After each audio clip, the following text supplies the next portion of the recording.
What's up you guys, welcome back to my YouTube channel. So in this video, we're going over the breaking news from the IRS and the Treasury about your $1,400 stimulus payment. So it's been about 10 days since the IRS began processing the third round of stimulus checks. But I know that many of you guys have not even received a penny of a $1,400 stimulus payment.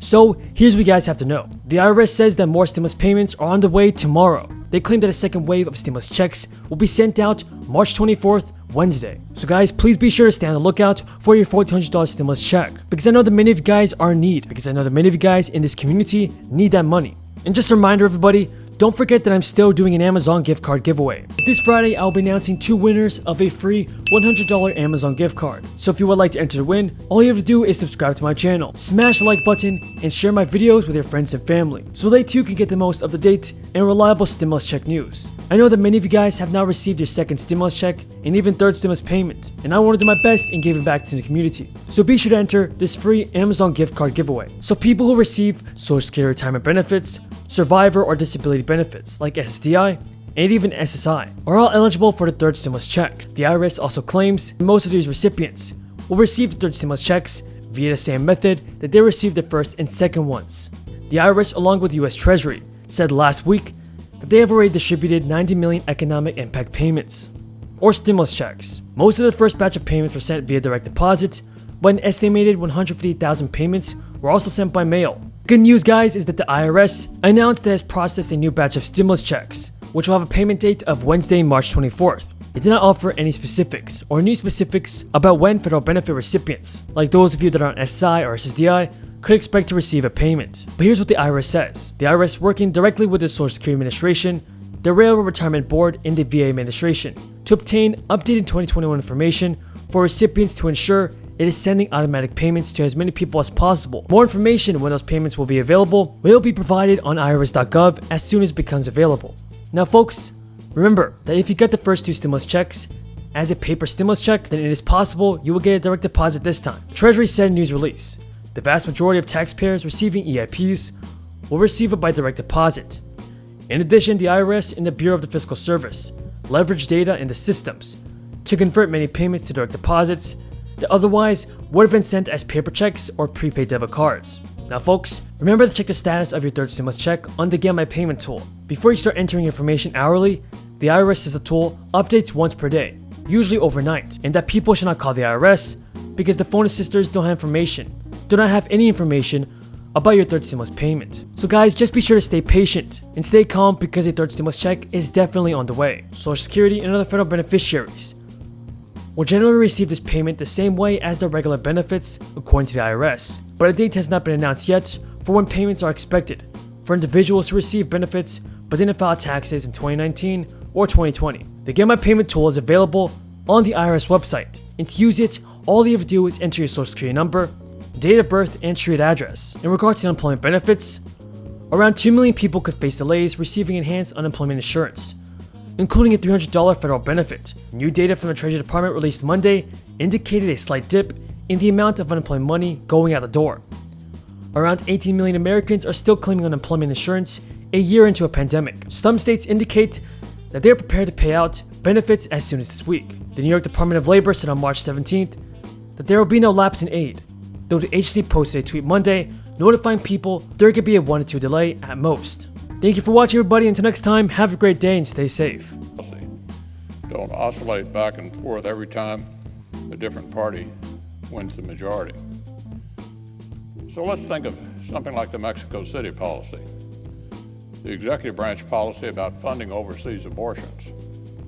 It has flipped back and forth every single time the White House has changed party since the 1980s. Republican presidents issue the memo, Democratic presidents retract it. The legislative filibuster is what keeps the entirety of federal law from working that way.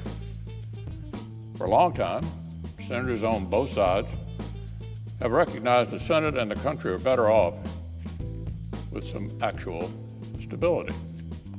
Both sides have understood there are no permanent majorities in American politics. So a system that gives both sides a voice benefits actually everyone in the long term. That's why 33 of our Democratic colleagues said just a few years ago when they all signed a joint letter insisting that rules protecting debate on legislation be preserved. That's what President Biden believed consistently throughout his long Senate tenure. About 15 years ago, then Senator Biden said killing the filibuster would be, quote, an example of the arrogance of power, end quote. That was President Biden. He restated his long-held position during the campaign just last year. Here's what my colleague, the Democratic leader, said in 2017. Senator Schumer said, the legislative filibuster is the most important distinction between the Senate and the House. Let's find a way to further protect the 60-vote rule for legislation. That was the Democratic leader in 2017. And Democrats didn't just spend the last 4 years supporting the filibuster. They spent 4 years using it. Senate Democrats used the filibuster to kill Senator Tim Scott's police reform bill in the wake of the deaths of George Floyd and Breonna Taylor.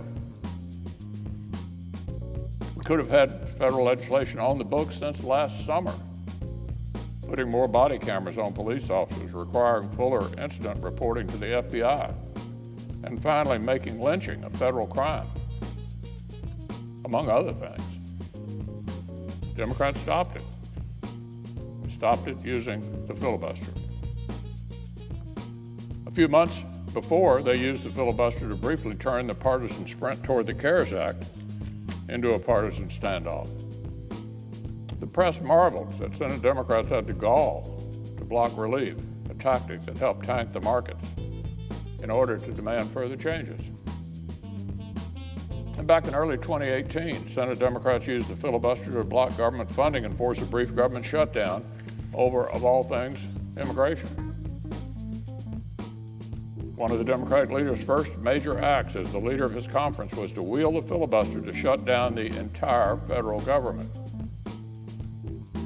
So look, the Democratic side just spent 4 years defending and, of course, happily using the same Senate rule that many of our colleagues now attack. So this reversal, Mr. President, is not about principle. It had nothing whatsoever to do with principle.